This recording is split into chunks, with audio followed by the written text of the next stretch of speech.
లచ్చ ఖర్చైనా పర్లేదు, రేపు మాత్రం రచ్చ రచ్చే.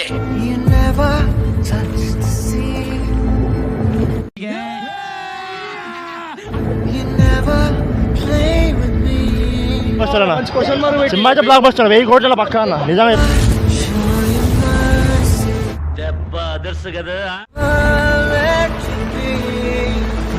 దేవర గ్లిమ్స్ అయితే చాలా బాగుంది అన్న. విజువల్ వండర్స్ కానీ ఆ సముద్రంలో ఉండే సీన్స్ కానీ చాలా బాగుండే. ఎన్టీఆర్ లుక్ కూడా ఒక్కొక్క కత్తి సీన్ ప్రతిది ఏమన్నా ఉన్నాయి. స్టైల్ గా ఉంది కదా, నాకు కూడా నచ్చింది.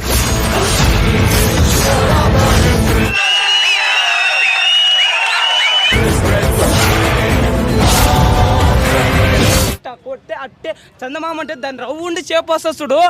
నా అమ్మ హైలైట్ అంటే అదన్న చాట్ అంటే హైలైట్ చాట్.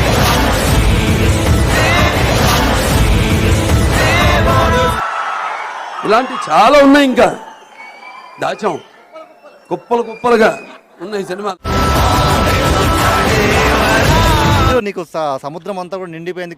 లాస్ట్ లో ఒక డైలాగ్ ఉంటుంది భయ్య, ఈ సముద్రం చేపల్ని కంటే కత్తుల్ని నెత్తుర్నే ఎక్కువ చూసి ఉండాలి. నెత్తుర్నే ఎక్కువ సముద్రం చూసిందని అసలుకి ఆ డైలాగ్ అయితే అసలుకి మాస్ మెంటల్ అనే చెప్పొచ్చు. అందుకనే దీన్ని ఎర్ర సముద్రం అంటారు. సూపర్ బాబాయ్.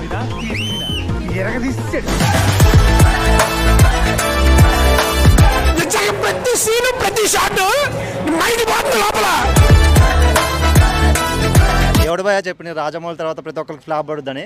ఈ గ్లిమ్స్ చూడండి, రాజమౌళి తర్వాత రికార్డు బ్రేక్ చేసి దీన్ని ఇంకొక రికార్డు స్థాయిలో ఎన్టీఆర్ గారు అయితే చూపించబోతున్నారు. అయితే తోపుగా ఎన్టీఆర్ అన్న ఈ లెవెల్ పండగ ఇస్తాడని అయితే ఎక్స్పెక్ట్ చేయలేదు. అట్లుంటది మనతోని. రేపు ఇదే అలవాసులపై మళ్ళీ కలుసుకుందాం. అంతవరకు సెలవా మరి. తాకితేనే మాకు భాగ్యం సాబ్. ఒక్కటిచ్చుకోండి సాబ్, తప్పదు సాబ్, ఒక్కటిచ్చుకోండి సాబ్, తప్పదు సాబ్.